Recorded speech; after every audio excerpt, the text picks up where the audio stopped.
Dorothy, thank you so much for being with me. Dorothy Dalton is a global talent management strategist, certified coach and trainer.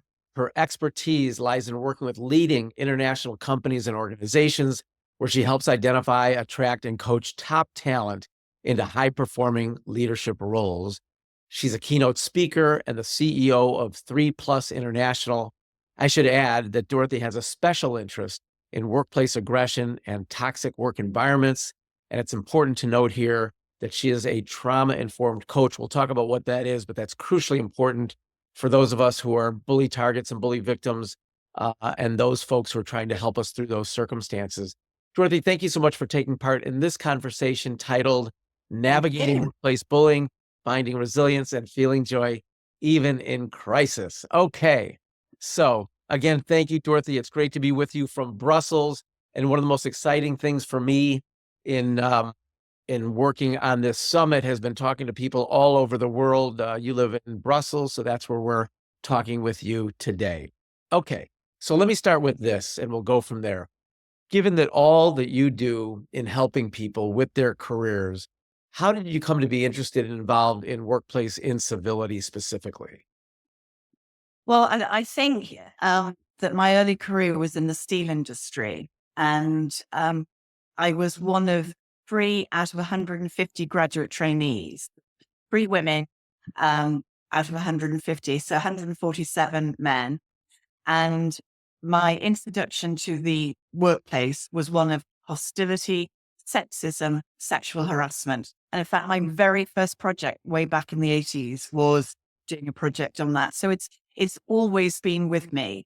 And then when I became a coach, I became very aware that these behaviors, these patterns were still very much in evidence in the workplace. They didn't go away with time. And can you be a little bit more specific? Of course, here in the States, and where were you working at that time back in the 80s? Where was that? In the UK. In the UK. Okay. So I know there's different kind of rules, regulations, laws as it pertains to different forms of workplace aggression. Obviously, sexual harassment continues to this day. There are laws here in the States against it, but it doesn't necessarily mean it doesn't happen or that you have a remedy for it. How did the aggression and the incivility affect you, and what form did it take? Uh, well, I would say, and this is a general observation, I think bullying and harassment has changed. Okay. And I think as our legal system, as our corporate protocols um, address the more blatant issues, bullying and harassment has become more sophisticated. So when I was a young woman training, working, it was not uncommon I don't know, to have a man put his hand on your bum. Yeah. And I don't know if I can say that in this podcast You can. You can. on my bum, um, in the good old photocopy room, and Yeah. really hit on, harass. Yeah. Email didn't exist then, so it was much more direct.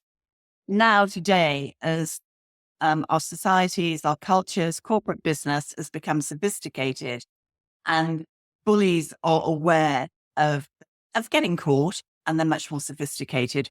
So they tend to, I mean, it clearly happens that I think over 90% of women have been sexually harassed in the workplace, Yeah. but it tends to be more subtle than it used to be. Yeah. And in what we call microaggressions.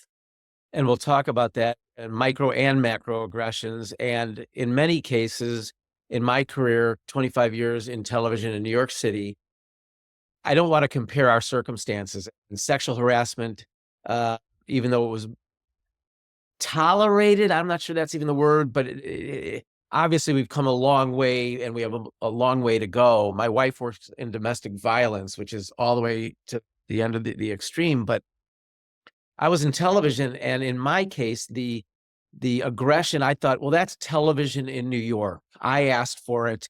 The incivility, it's high pressure, live television, similar to, well, that's how men are going to be to you in the 80s. It wasn't, and now we realize, no, it doesn't matter what industry you're in. And I've been learning that workplace aggression and bullying is rampant in healthcare education. I keep hearing from people that work in nonprofit where you'd think people might be a little kinder to one another. Um, and so it's happening everywhere. And to your point, which I haven't really heard it mentioned in the way you're mentioning it, that it's more subtle, whether they do it behind closed doors or there's no record of it. But I was really interested in a story that you and I talked about in a previous conversation, because most of my experiences with men bullies, male bullies, but I've come across female bullies as well. And so I'm interested in your story about a client that you worked with who was being bullied by another woman. Can you tell us about that story? And there's a particular interest that I have in the ending of the story. Yeah, I think it was someone who basically came to see me looking to change jobs. And when we dug into the reason of why they wanted to move, it was because that she worked in a toxic workplace. And one of the things that I always try to do is to establish the facts. What's going on? Tell me the story, because sometimes it's not always bullying, and this is a gender issue. Sometimes female authority is resisted very heavily by both men and women. So behavior that is acceptable from men is rejected because the behavior is coming from a woman. So we went through that process, and I decided that, and we agreed that there was a form of bullying. She was excluded from certain meetings. She was the only person I'm doing this from memory now, the only person who was not invited to a social function at the boss's house. She was Ah, excluded from circulation and this. So there were all of these small attempts to undermine her. yeah, that's the worst Um, feeling when you're not invited, not included, and I've had this in my own career, being ostracized. There's nothing, I'd rather be yelled at than to be ignored. So please continue. so I mean, and I think that's what I mean about more subtle things, because Yeah. one time it would be, the physical harassment that I had, the yelling, the slamming of doors, the physical intimidation, um, the behaviors that we heard about with Harvey Weinstein, for example, Right. which were, really flagrant. Whereas now, and back then, it was starting to get more subtle. And she went through some protocols, and they tried to resolve it. Didn't really work out. Nothing much changed. And to your point, in fact, it wasn't a movie ending. They didn't end up, kissing and making up and being great friends. My client actually left her job, and her legacy was that the company recognized that this woman had these behavioral tendencies. I think they might have given her coaching to try and remedy the situation, but this is quite often happened. She was a money earner. Uh-huh. So she generated a lot of money for the company. They didn't want to lose her. They would rather let my client go or let her move on. I think she took gardening leave and went traveling. But Yeah. what they did do was they put another layer in, so that they basically put a buffer between stopping this aggressive person or this bullying person manage stuff. So they gave her like a chief of operations, whatever. And she left. She put it down to experience, and the work we did together was to be able to identify it earlier and to make sure that she had strong personal boundaries about things that happened. Yeah. And the reason I think it's a lovely story is, one, she survived the experience and went on to live her life. Resilience is so much a part of this work. I'm not an expert. I'm not counseling people. That's why I'm so interested to talk to you, because in my own personal experience, I don't know any kind of top 10 ways to stop your bully at work. I don't know any other than coping mechanisms. And so I was curious about your coaching approach, because anybody that says, come to me and I'll solve your problem, I can help you move forward, I can help you cope. But as far as I know, and you're the one living this through your work, there's no real kind of guidebook that you could read to say, oh, now I know what to do to make my bully boss my best friend. Well, I to be honest, I don't think you ever can. And Yeah. so I don't even go there. Uh-huh. It's not part of what I do. Yeah. I think where I focus on is protecting my client. And there are two ways of doing, well, maybe three ways. The first is establishing clear boundaries. And sometimes that's having the confidence to speak out. It's about helping them go through any complaint process, because most organizations want a formal complaint. So it really means that person has to be very courageous. Yeah. And quite often, a target has been in the situation about 6 times before they finally complain. So they're really ground down.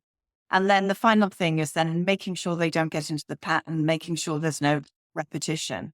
But the other thing that I do, and I think this is really important if you've got corporate people listening, is to address your organizations, because quite a lot of these bullying type behaviors are top down. So they're inbred into the leadership style, into the culture, and they're accepted. And one of the reasons they're accepted is because, like the boss of my client, these people, they know it's going on. It's one of these open secrets. They know what's going on, and they might turn a blind eye because it's too much trouble, or because, the person has, makes a lot of money for the company or whatever. So you've got the personal level, and you've got then the corporate level of training and teaching managers and leaders to deal with this type of behavior. Yeah. And in my circumstance in television, which I don't think is that dissimilar from any other industry, whether we hear about it again in the healthcare world, nonprofit, education, any industry, across industries, was that it was either the CEO that I was reporting to or a number 2 person, mostly men. We talked about an experience where a woman was the bully. My experience was mostly with men, but had a couple instances where the women were bullies to other women and to me. And so it is something, it seems to me, in my experience and your experience counseling, that the culture either ignores it, accepts it, or even encourages it. Is that what you're seeing? And when people come to you, if it is something which it almost always has to be, how do you kind of approach that when the person says, well, they allow it because either the person's a rainmaker, or they're perceived as a big money maker, or they're just very close to the top person, and so by virtue of their proximity to power, they feel like they can get away with this? Yeah, and it, quite interestingly, I also did a stint in television in the UK, and I think a lot of in the media, Yeah. I would say, and you can correct me if I'm wrong, is a lot of sins are forgiven for creativity. Yeah, especially if the people are on the air. I mean, I was an executive producer. My job was to take care of the people on camera. Often they had big egos, and it was my job to soften them and let them get away with stuff. And then, so that's a big part of the media. So you have people working in these environments where, well, silence is the form of complicity, it's acceptance. Absolutely. So it's always about working with the individual to identify the behaviors, to create strategies for dealing with it. So it might be self-advocacy, which is, I'm really a firm believer in that. I think that comes first. You Okay. have to learn to self-advocate. Yeah. It doesn't have to be conflictual. So it can be done in a way that is constructive, but firm. That's really, really important. That takes a lot of confidence. So you can deal with it yourself, or you can speak to directly on the spot, or you can speak to the person about it afterwards. So calling in is something that we do privately outside, and calling out is something you do in front of other people. And directly to that person. And that's usually with the lower level stuff. It might be sexist or racist jokes. It might be odd comments that are hurtful or bullying. It might also be abuse of power. Yeah. And that's very, very common. Well, if you don't do this for me, you've got a performance review coming up, right? Or you were hoping to get that next job. So there are lots of these unspoken threats, and it's really, really important to start dealing with them. So the first step is to call it out if you're able to. So that means dealing it with the person But the most important thing is to start making notes and keeping a record. Yeah.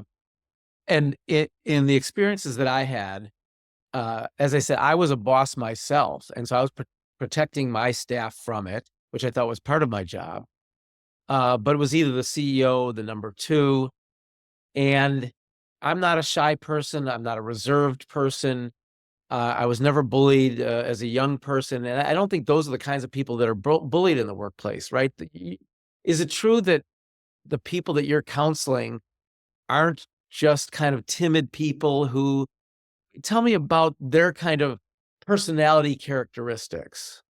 I think what's happening is that people think it's a timid person or a vulnerable person.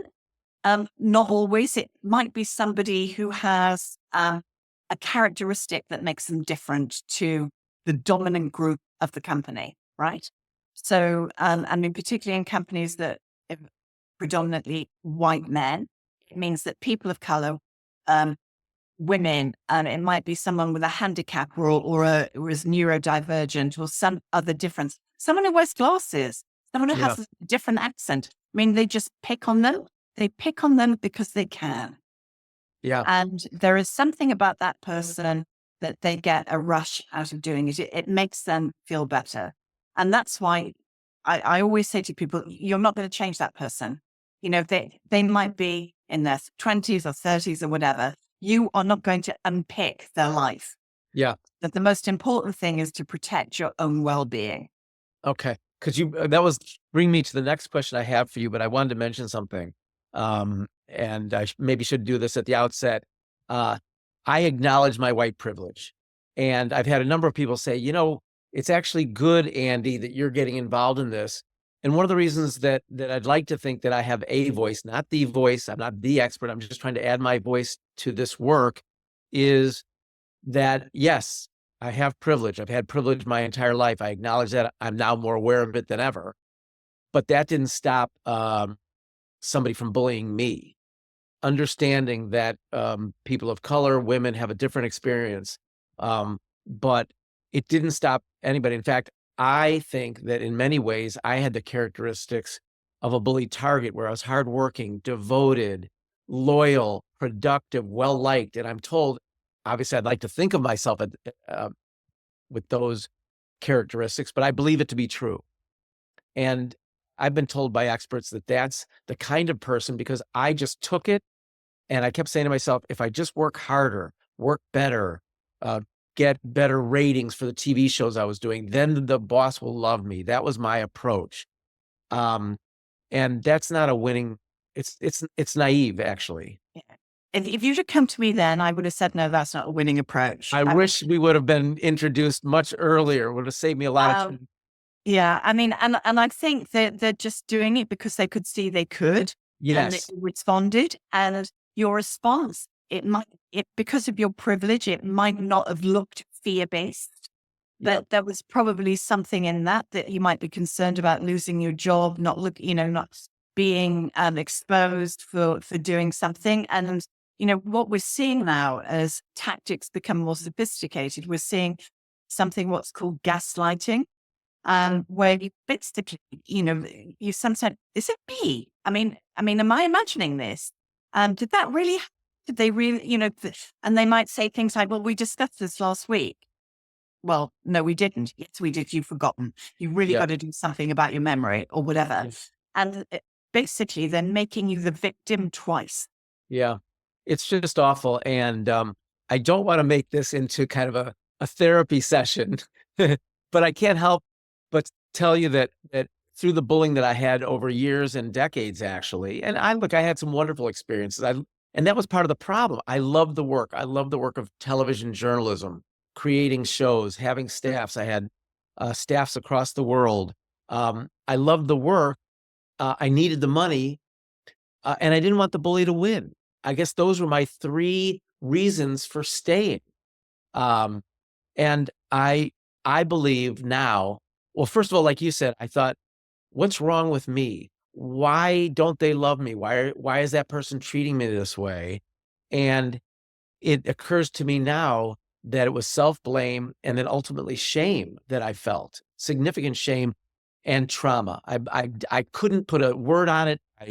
Now I do. I didn't then. I just thought, work harder, man up. And I know that's a gendered term, but here in the States, I was like, get tough. What's wrong with you? And I never got tough enough. And so with that in mind, Dorothy, I'd like to talk a little bit about the fact that you're a trauma-informed coach. And I think, again, I would have benefited from somebody saying, Andy, do you realize what you're going through? And so I'd like you to talk to um, bully targets in the audience and also bosses out there. But what does it mean to be trauma-informed? And how does that affect your counseling and coaching practice? Well, the reason that I did it was because I was coaching, and for the benefit of the audience, that I'm really involved in career coaching and leadership and executive coaching. Yeah. So I'm not in the space of, I don't know, I've got colleagues who work in prisons and rape centers, that sort of thing. I'm very much in a corporate environment. Yeah. So what I was seeing was that people were having experiences in their workplaces that were traumatic. Now, a trauma is, people think of a trauma as some catastrophe, right? Like a shooting or an industrial accident. What it needed, a trauma is a disturbing event or a series of disturbing events. And different people can receive that in different ways. So something that happens.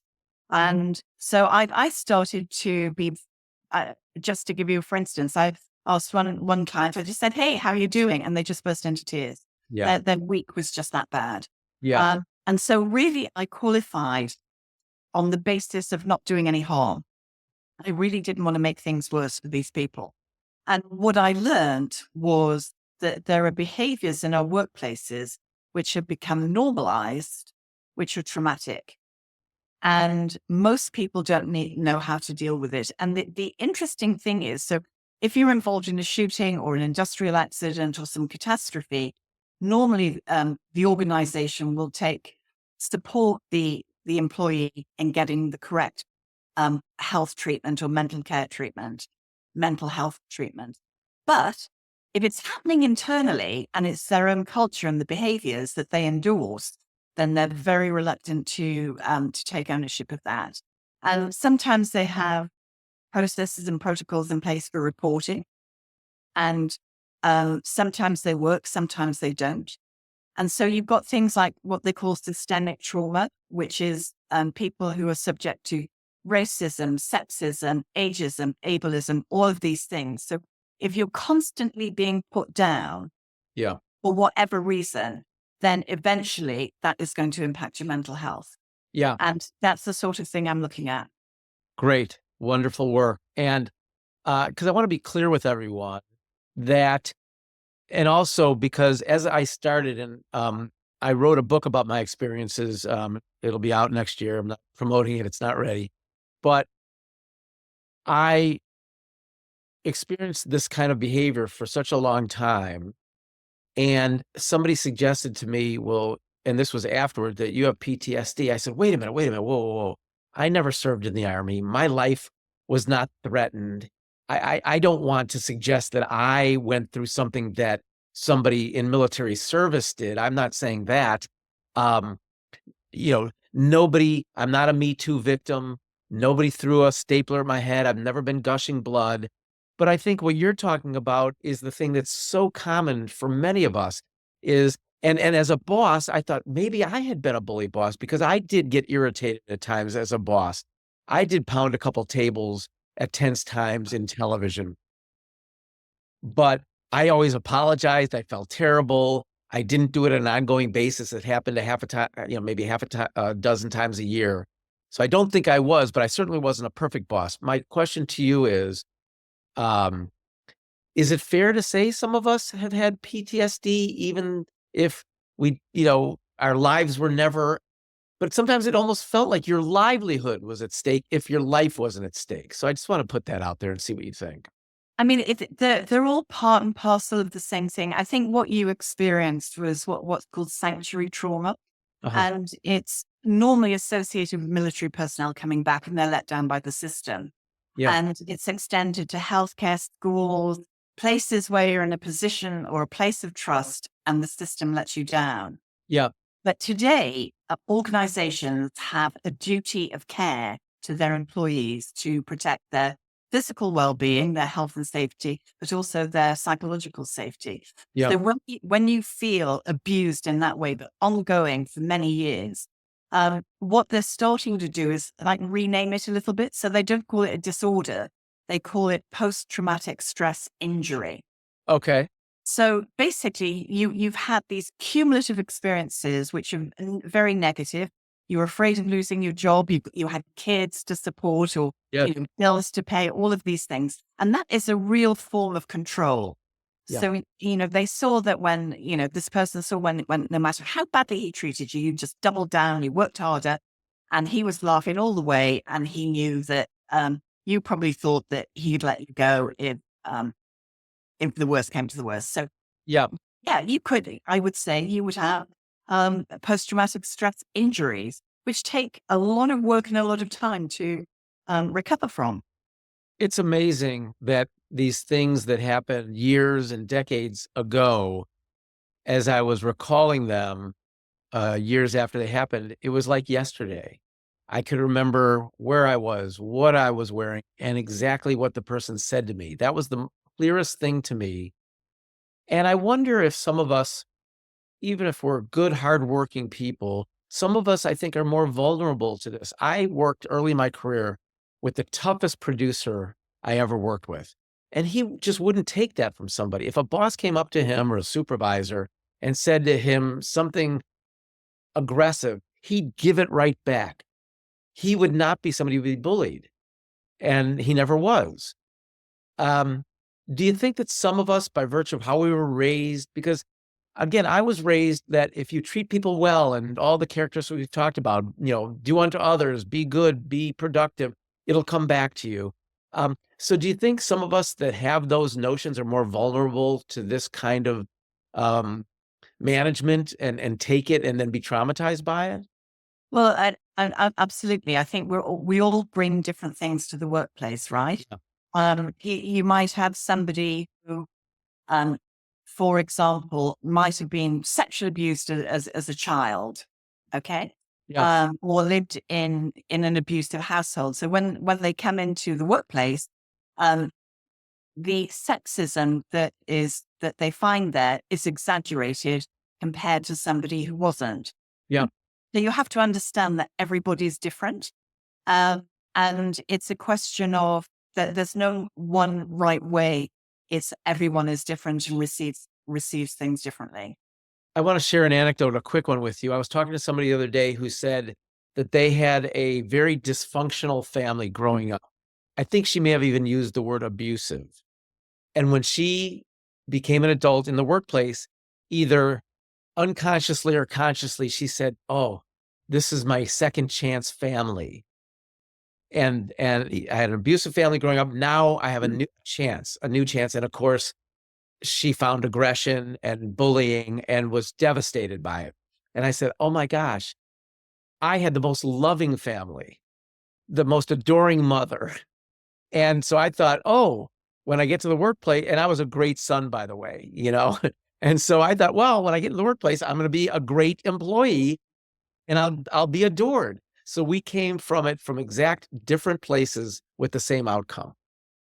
But I think what happens is that, bullies, and particularly if they have certain narcissistic traits, that Yeah. they almost have like a bullying radar where Yes. Yes. they know what's going to trigger you. And Yes. they might see it once, and then they know, and they do it again, and they're confirmed, and they keep on doing it until it becomes, they call it death by 1,000 cuts, the Yes. microaggression. And Yes. so it just becomes till you're worn down.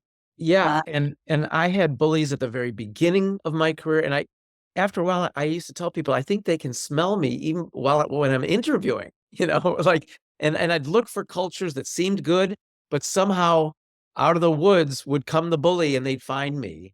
Um, and so that was just something that I had to deal with. Let me ask this, with all the work you're doing, um, you know, in Europe and elsewhere, it seems like it's still an epidemic. And I'm curious because you've been doing this work for a while with big organizations, small organizations, individuals.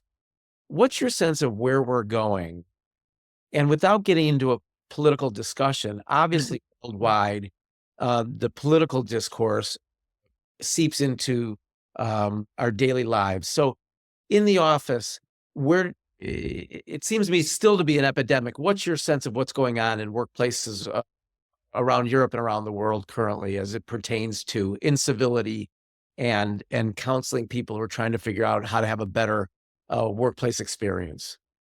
Well, I'm actually at a big HR conference in Paris in October, running a round table on workplace trauma, an epidemic hidden in plain sight. Okay. Yes. And I think it's definitely out there. I mean, I can just reel off being 5,000 people fired over Zoom without camera, someone cut off from their workplace email account after 25 years to find they've been let go, sexual harassment. I mean, the list is enormous. Okay. And so really quite serious things that are destabilizing for people, and they are accepted.